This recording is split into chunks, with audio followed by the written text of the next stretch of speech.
This is Conway Castle.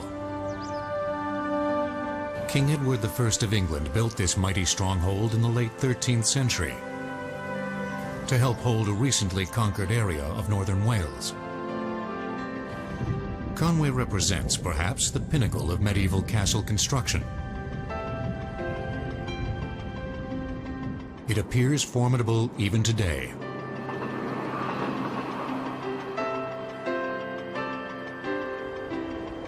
After more than 700 years, the sophistication of design is still clearly evident.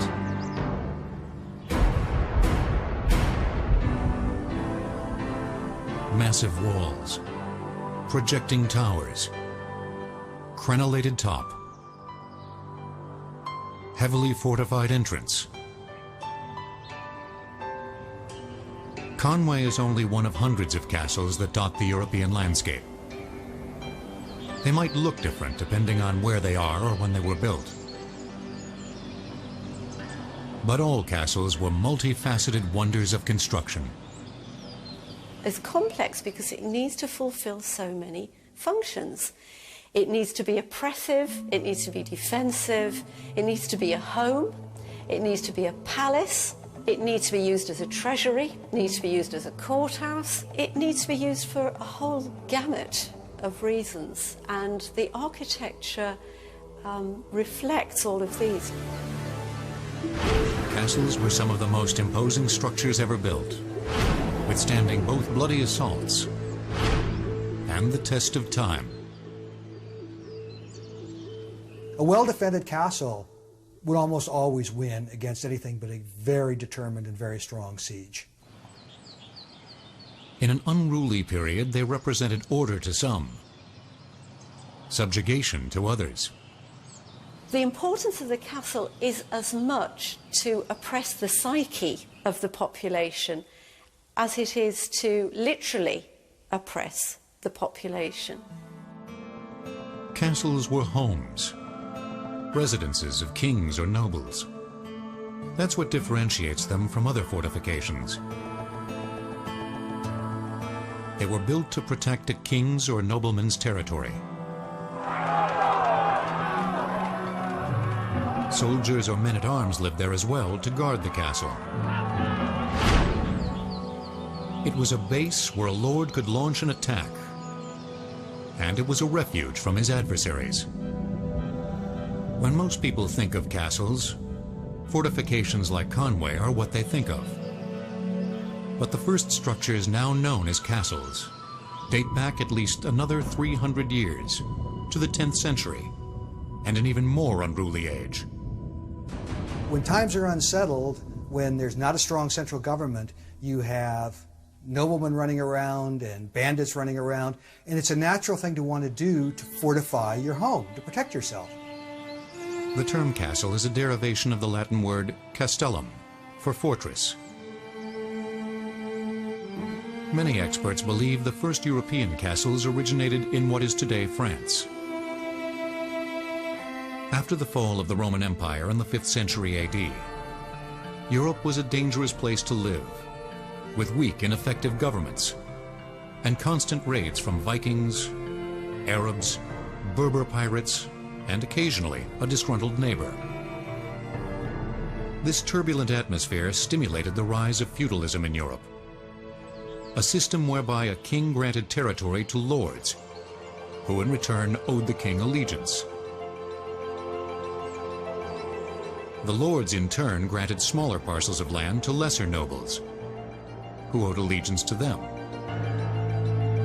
Below these nobles were knights, the fighting class of the feudal system, who in return for land grants rendered military service to their overlords. The introduction of feudalism combined with a weak central government incapable of adequately protecting its citizens gave rise to the first castles.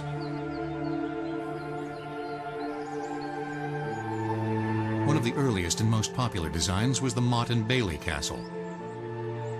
Basically a giant mound of earth, a motte, with a wooden tower built on top. The courtyard or bailey was enclosed by a tall timber wall. This is a model of a Motte and Bailey castle, which is based on excavations at a castle built in the 11th century. Here's a defensive ditch and a rampart, and then on top of the rampart was a timber wall called a palisade, and it has crenellations. There's evidence that these timber castles were plastered over, so that from a distance they would look like stone. Here's the classic motte, like an upturned pudding basin, with a ditch separating the motte from the bailey. On top of the motte was a timber tower, and this would have contained the private residential apartments. Other buildings would have comprised stables and workshops and places for storage of food and a certain amount of small livestock, such as chickens. Easy to build, Motte and Bailey castles spread across Europe. William, Duke of Normandy, defeated the English King Harold II at the Battle of Hastings in 1066 to capture the English crown.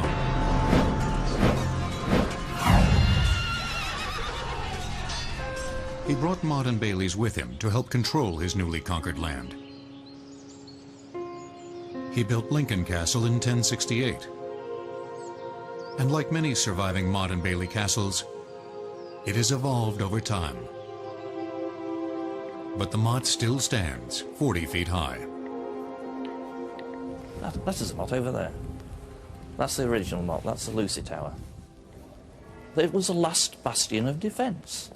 If this castle was attacked, that's where we would escape to, into the actual keep. The tower, or what eventually came to be called the keep, also served as the castle owner's home. Being higher than the enemy served several strategic advantages. So builders tried to push towers and walls taller. As the enemy came up with new tactics or weapons, castle architecture evolved to face the new threats. But the timber fortifications of the early medieval period eventually disappeared, thanks largely to one enemy it couldn't defend itself against: fire. But castle evolution in general is very simple. And somebody more intelligent than I has called it a bloody spiral. In other words, fire attacks the wooden castle, build it in stone. Corners are structurally weak, build it round. People go through walls, build them thicker. People go over walls, build them higher. In other words, it's all respond and defence. As the Middle Ages progressed, so did castle architecture. Simple earth and timber structures submitted to exponentially more complex strongholds. Stone fortifications sprouted from the countryside, dominating the landscape and frequently the people around them. They often talk about the beauty of strength, the idea of looking at a building with impossibly wide ditches, incredibly high walls which are massively thick, with fortifications that seem impenetrable to the beholder. That is the beauty of fortification. But the real beauty is how they were built. Stone and sweat, mortar and muscle combined to form structures that seemed like they would last forever.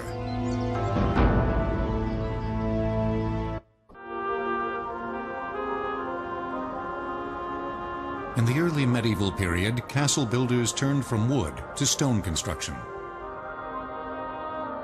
The more money the builder had, the more elaborate and massive the fortifications became. Several of the most imposing castles in all of Great Britain were the result of one man's resolve. In 1283, Edward I, the King of England, conquered Gwynedd. Not Wales, just Gwynedd. Wales was a land of many different states, not unified politically. One of these states in the north and the west is called Gwynedd, and that is what Edward I conquered. Edward I was, in essence, doing a John Wayne. He was moving west, the natives were hostile, and so he built forts. And that's what this castle is. It is a fort. Here we have a garrison of soldiers in a fort in the frontier with the hostiles outside. In the late 13th century, King Edward I ordered the modification or construction of more than 10 magnificent castles. Among others, Conway, Chirk, and Carnarvon are enduring examples of Edward's dominating presence in northern Wales. To many scholars, the Edwardian castles represent the apex of medieval castle construction. They're designed like machines, every architectural detail devoted to defense, as well as psychological intimidation. Having stood for 700 years, these castles are stunning. But the way they were built might be even more impressive to us today. There's nothing magical about the way they built. They built by power, manpower. And they had 3,500 of them to actually do it. Earth-moving equipment, 1,500 men with shovels in their hand. That was their earth-moving equipment. And boy, could they move earth. By utilizing thousands of craftsmen and laborers, Edward's castles went up fast. Conway was built in just 4.5 years. Like subcontractors on a modern skyscraper, castle construction required over 100 different crafts, including carters, carpenters, blacksmiths, and masons. The brilliant architect, Master James of St. George from Savoy, coordinated the remarkable construction effort. James designed several of Edward's castles as well as supervised construction, which occurred simultaneously at different sites. James' castles were big, broad, and tall. Carnarvon boasts 13 towers, the tallest stretching 128 feet into the sky. Building something this complicated took precise planning from the very beginning. James' castles incorporated construction aids, such as scaffolding support holes or put-log holes, into the structure itself. The main construction of the castle, the building of the walls, was achieved by building a lowish wall to this height, then to put a log on the wall, protruding to a vertical log here, then scaffolding constructed, and they could carry stones up the scaffolding, placing them on the wall to allow the mason to stand on the wall and raise it further, for again another beam to meet another horizontal, and to have some more scaffolding, and repeat the process as we climb up and eventually getting to the top.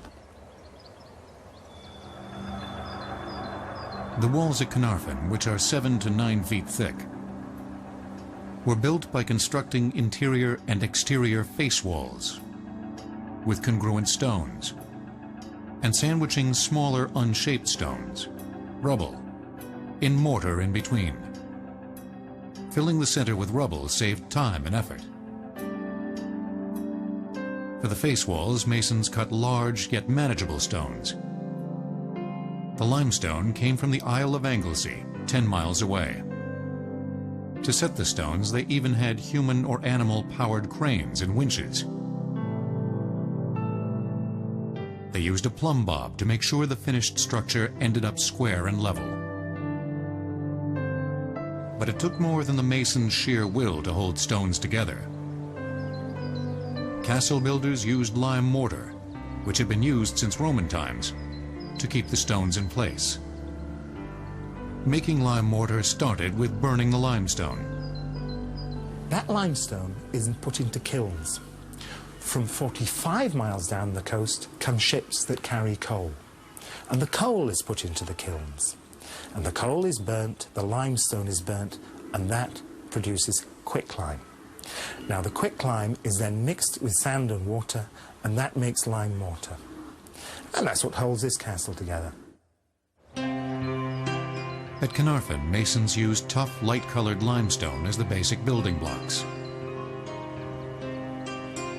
Around windows, arrow slits, and corners, which demanded more detail work, builders used softer conglomerate sandstone, which was easier to work than limestone but darker in color. The two disparately colored stones made an interesting design, but the pattern was incidental to the actual function of the stones. Workers covered castle walls with plaster made of sand, water, quicklime, and sometimes horsehair. This helped keep the lime mortar which held the castle together from washing out of the joints. Then painters whitewashed the walls. The majority of those dark, grey, cold castles that we see today were in fact beautiful white jewels. And it gets more interesting because castles on the inside were all plastered and painted too. Just like our homes are plastered and painted, castles were multi-million-pound buildings, and boy did they look it in their day. Another surprise. The Dark Ages weren't as dark as popularly believed. All castles had glass in their windows. We tend to think of castles as being bare and dark and cold, but like all churches, all castles had glass in their windows. Medieval glass is made in a very simple way. You take a blob of glass and a blowpipe and you blow a bubble. You then put that bubble on what is known as a cooling table and you roll it. You end up with something that's shaped like a can, all right? Then what you do is you cut off the two ends of the can, so now you have a tube of glass, you slit it down the middle, and it folds out onto the cooling table. By that process, you can only make small pieces of glass, and those small pieces of glass were always joined together with bits of lead.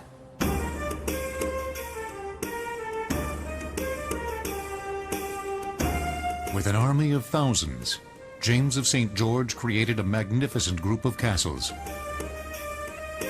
which Edward hoped would help finally suppress the Welsh. To a large extent, Edward was successful, but the king's castles cost a king's ransom.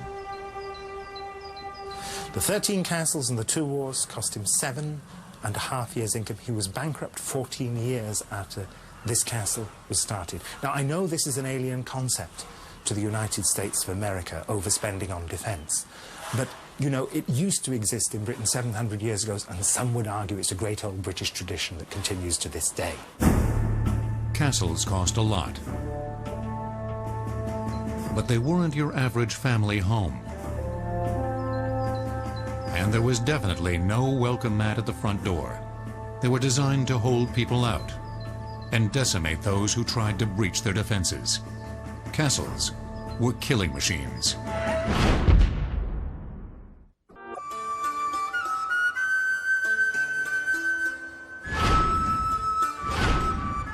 Castles may have had glass windows and pretty painted walls, but that had nothing to do with their primary purpose.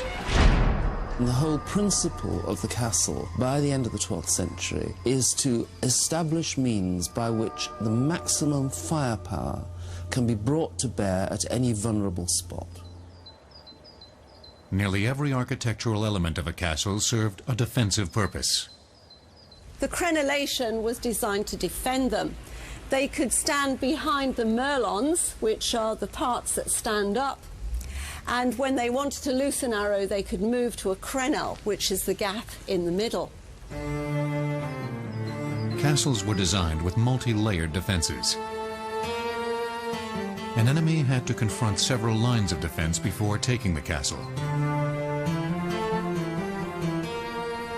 It all started with a great location. Before construction began, castle planners looked for sites with existing natural obstacles.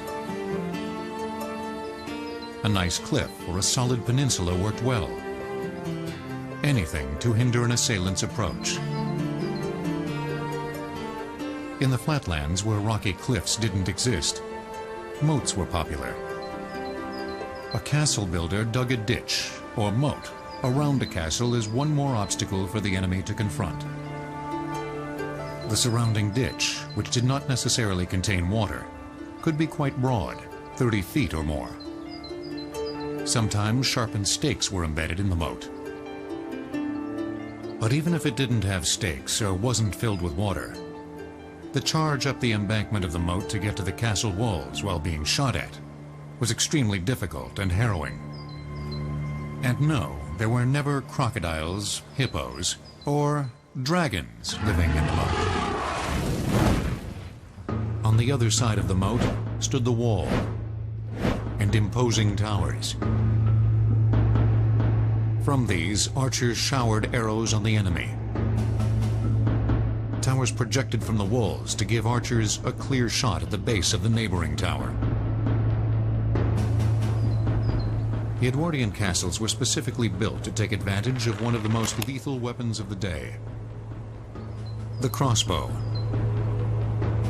A weapon capable of piercing armor at close range. An experienced bowman could shoot perhaps 3 to 4 bolts a minute. Castle builders constructed loopholes or arrow slits in the towers, and sometimes in the walls, to protect their archers. A loophole was a thin vertical opening in the wall, where the archer could take aim and fire. The slit splayed out inside the wall to give bowmen maneuverability. Each loophole covers a specific arc, so the archer is firing a bit like a modern machine gun defense, and all the arcs intersect in a carefully designed castle. So there's no point at which an attacker can, as it were, just simply walk through without paying a price. The walls themselves could be massive, 20 feet thick at the base or more. Castle walls were wider at the bottom and tapered at the top. At the bottom of the castle wall, you'll often see a sloping mass of stones called a batter. Stones dropped from above, from the top of the wall, onto the batter, will break up and spray shrapnel at the attackers. So it's a bit like dropping hand grenades. For attackers, there were only 3 ways to defeat a wall. Go over it, under it, or through it. Hey.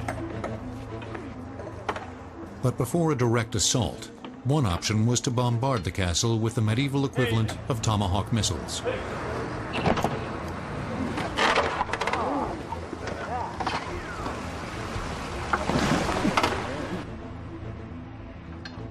A trebuchet is a long arm that has a heavy weight on one end and has a sling on the other end. And what you load into there are typically large stones. You then use the counterweight to heave that stone against the walls of the castle. Stones were thrown at the top of the walls, the most vulnerable spot.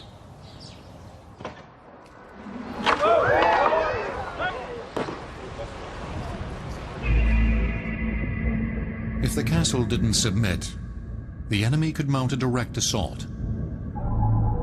But those inside the fortification definitely held the advantage. The most important defensive mechanisms in any castle are those that defend the gateway, because the gateway is the most vulnerable point of any fortification. It's the part that's not solid stone. If an attacker survived the onslaught of arrow fire and made it through the moat, he could look forward to a warm welcome in the gatehouse. Let's pretend that we've actually done it. We've crossed the moat, we're standing on our bridge, which is down, we're lucky, because normally there'd be a great drop straight down to the moat. But from either side now, we're threatened by those arrow slits. So we want to get out of this, and so we make our first major mistake, and we actually go into the gateway to get out of the fire. Now, the first line of defence in the gateway proper is the portcullis. Now, people think portcullises were made of iron. No, they're usually made of wood. The portcullis is raised and lowered in a groove. Here's a groove. Portcullises were things you could look through, things you could shoot through, but you couldn't walk through. Let's pretend we get beyond there. Well, beyond there, our next line of defence is this wooden gate. It's a reconstruction, but it's a fair reconstruction. It's about 5 inches thick, and you attacking it would hit it with a big battering ram, or potentially you would set fire to it. Now, look at the arrow slits to either side. From there, those crossbow bolts are going to be firing into us. But now, look up. Above your head, small, square holes, murder holes, operated from above, and a nice big rock is posted down on my head. And then you make probably your last mistake. You move on. You don't want to go back into there, into the gateway. You don't want to go in there, and so you move on into the centre of the castle.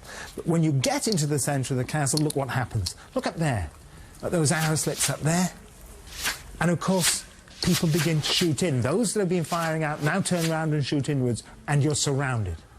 There's nowhere to go. Do you want to stand here and die? Do you want to go back through that gateway and die? Or do you want to go through a door and die? And a castle is a trap, like a noose. The harder you pull, the further you go, the worse off you are.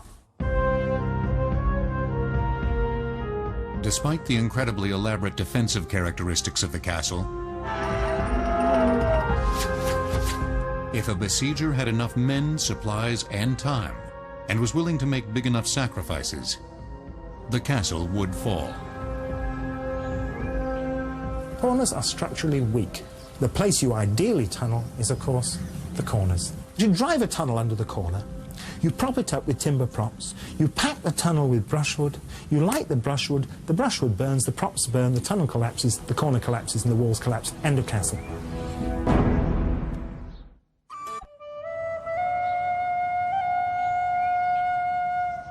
A man's home is his castle. Or in this case, a castle was a man's home. And like any residence, it had the basics: bedroom, bathroom, dining room, entranceway, dungeon. Dungeon? Dungeon is an interesting word. We think of a dungeon as being a dank hole where people were locked up. But the term really comes from the French word donjon, which is the name for the keep of a castle. Now, how it got that other meaning is not real clear. Virtually every nobleman had some occasion to lock somebody up. He might not have had a full-fledged prison, but there was always somebody he didn't like. This is what's popularly known as an oubliette, or a bottle prison. There are two possibilities. Either it was used for storage, but it has to be said that the access is a bit awkward for getting your stores in and out. Or it was used as a rather unpleasant prison for retaining people. And it's formed with a corbelled vault. That means the walls go up more or less straight, and then the stones start to edge in to make a sort of beehive shape. Oubliette comes from the French word oublier, to forget.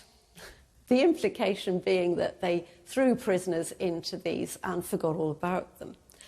I can't see that happening. Why would they want to forget about a prisoner? Either you're holding him for ransom, or he's a political prisoner, or he's a normal miscreant, in which case he's going to be hauled up for trial fairly soon and dealt with. Chirk Castle boasts a double-decker prison. We have two levels of dungeon. The upper level has a fireplace and is probably a room where you would have kept prisoners that you could sell for ransom. People that you wanted kept safe, but they were worth money. They could be gentry, they could be people captured in battle. The lower dungeon is a little more unpleasant. 15 French prisoners were kept in that dungeon for 7 years after the Battle of Agincourt. There is light from 3 arrow slits, but even in the middle of the day, it is still pretty dark down there. We presume there had been straw on the floor. It's always stayed a constant temperature, about 54 degrees Fahrenheit. Besides being a jail, a residence, and an economic center, the castle also served as a courthouse. Nobles were the law of the land. And although the accused might not spend much time in prison before his court date, the pre-trial questioning could be, well, torture. Torture, keeping someone alive for as long as you can, and inflicting often as much pain as you can, without killing them, of course. The rack, I think it was so famous because there's so many things that you can do while somebody is on the rack. Normally you're stretching them, you're stretching their limbs, At that point, you can burn them, you can beat them, you can cut them.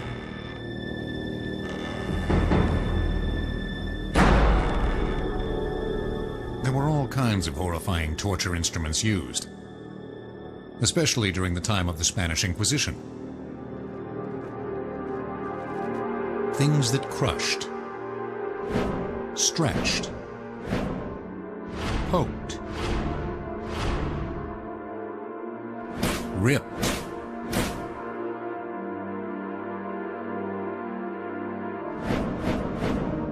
and were quite literally a pain in the rear.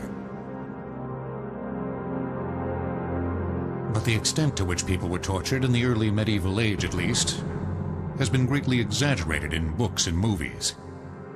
But torture was an accepted means of extracting information, although I think in every castle says, here's the room where the torture occurred. That's probably stretching things a bit. Few castles actually had torture chambers. Most criminals were simply fined and released, or promptly executed. The dungeon was by far the worst guest room in the castle, but the rest of the fortified residence could be quite nice. And like any well-planned domicile today, the perfect home started with a good design. You never dared build a castle unless you had a water supply. Now, outside is a river, salt water. The tide comes in from the ocean. And yet, 10 yards away, happened to be a freshwater spring. If there had not been one, there would be no castle. This spring, this well built on it, is 91 feet deep and supplied the water for the castle. If the castle was besieged, it wouldn't last long without fresh water. Some had cisterns to collect rainwater. But if the castle wasn't being attacked, why drink water when you could have beer? This is the center of the whole social life and atmosphere of the castle. It is really in here. The king is in this castle. He wants everyone together in the banquet hall. Let us imagine a banquet now. Let us imagine a big fire in here and a big fire in there.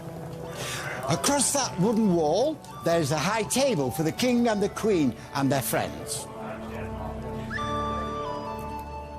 These white walls are now covered in flags and bunting. Here are further long tables for the soldiers. And the servants are rushing in from the kitchens, and they're bringing the meat and the chicken and the veal and the venison, the pork and the fish, the goose and the duck. They start eating at 5 o'clock, and 3 hours later, they're still eating. It's not 8 o'clock, and the music starts from the minstrels here. The servants are rushing around with the wine and the beer. Now, it's a cold evening, and now there's a big warm fire in here. Their stomachs are bulging with the meat and the chicken and the veal and the venison, and they're pouring in the beer and the wine. Well, it's midnight, and the king says, bed now. Come on, bed, because we're going to do this again tomorrow, and tomorrow, and tomorrow. And there's a banquet in here every night while the king is present. After a night of food and fun in the Great Hall, the king would retire to his bedchamber. So here we are in a living room in a castle. In the basement, nobody lives. 3 living floors. The first thing you notice is this, the fireplace. Look at the size of this. But of course, you'd need something that big to warm something this big. The floor area of this single room is as big as any modern apartment. It's huge. The walls would be plastered, the walls would be painted, and if you look over here, what you see is a lovely window seat. Now, the view from that window is stunning, out over the sea, out over the land. And you'd lean against your beautifully plastered walls, looking at your beautiful view with your big fireplace burning in your hearth. After consuming so much beer at dinner, nature would undoubtedly be calling before morning. Fortunately, each living floor had at least one garderobe. Now, an army marches on its stomach, and one of the necessary byproducts of that is you have to have lavatories, bathrooms, washrooms, restrooms. Now, when we look in here today, what we see is a slate slab. But originally that would have been a wooden seat with a hole in it. And beneath that slate slab is a shaft like a chimney. Only in chimneys things go up, and here, hopefully, updraft allowing, things went down into the river that came up to the castle's walls. While other windows in the castle might have glass, the ventilation window in the garderobe did not. This helped keep noxious ammonia gas from rising up the shaft and collecting. So it might not have been deadly, but it was still foul-smelling and pretty cold in the winter.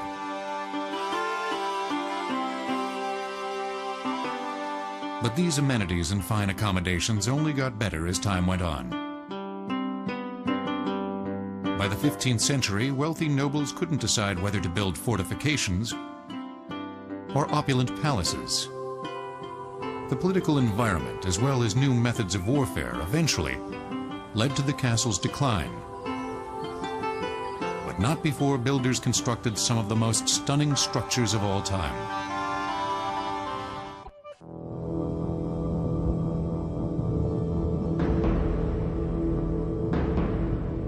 Castles represented the perfect fusion of form and function. Masterfully constructed, at once intimidating, yet beautiful. With the progression of time, the simple elegance of the Edwardian castle style was replaced by more ornate designs. In countries like Spain, castle architecture reached art form.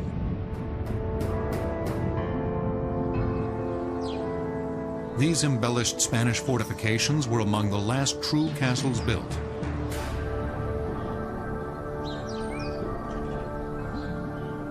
The product of a 700-year-old struggle between Christians and Muslims for control of the Iberian Peninsula. In 711, the Moors from northern Africa invaded and eventually conquered what is today Spain. The Christians fled north, but over the next 7 centuries, Christian kings fought the Reconquista, the reconquest of Spain. As the Christians slowly retook territory, they built hundreds of castles. The region of Castile gets its name from the numerous strongholds once covering the landscape. Here, even the Christian castles demonstrate a Moorish influence. One of the most magnificent is the Alcazar de Segovia.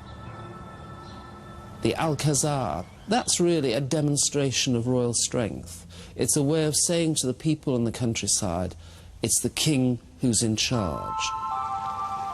Perched on a cliff carved over eons by 2 intersecting rivers, the Alcazar dominates the surrounding countryside. Well, this castle was built in the 12th century, but the construction lasted a lot of time, during all the Middle Ages, from the 12th century until the 16th century, and was built by the Christian kings to have here a court. The castle underwent many changes and additions over the centuries. In a country inhabited by both Christians and Muslims, the Alcazar exhibited a blending of both cultural influences. Here, fortification met ornamentation. The workers, in part, they were Muslims, that they were living in this kingdom. They call Mudehar. Mudehar is a Muslim that had the religion, the culture, the language, but was living among Christian people. The Moorish influence reached inside as well. Every inch was elaborately adorned. Some of the greatest artisanship could be found on the ceilings. It took over a year just to restore this one.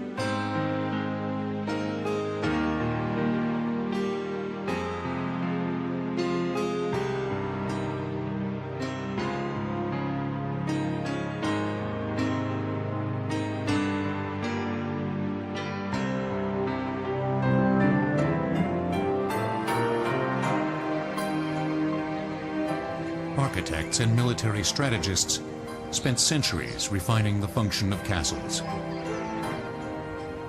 That is, until one invention blew a big hole in all that work. Why did the castle decline? 2 reasons. First place, people invented gunpowder, and cannons could knock down walls. Took them time to perfect it, but in the end, a castle with high walls was no longer defensible. Second reason, well, the world changed. Centralized government became stronger. Kings became real kings. They didn't depend on lords anymore, and they didn't like lords having castles. By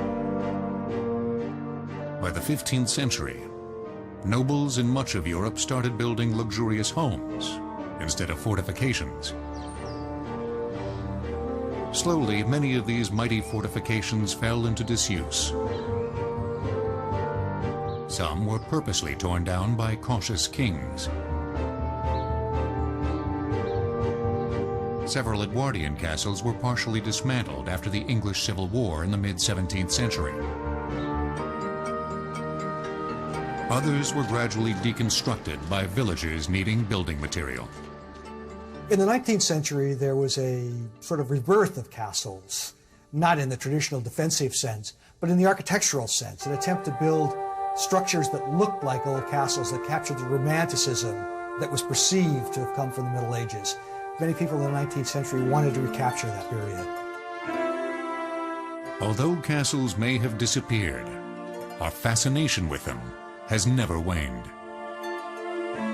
The idea of things being beautiful because they're fortified is rather like the idea of a car being beautiful because it looks as though it goes very fast. That sense of theatre in castle architecture is a tremendously important element of castles. It's slightly dangerous and magnificent and powerful at once.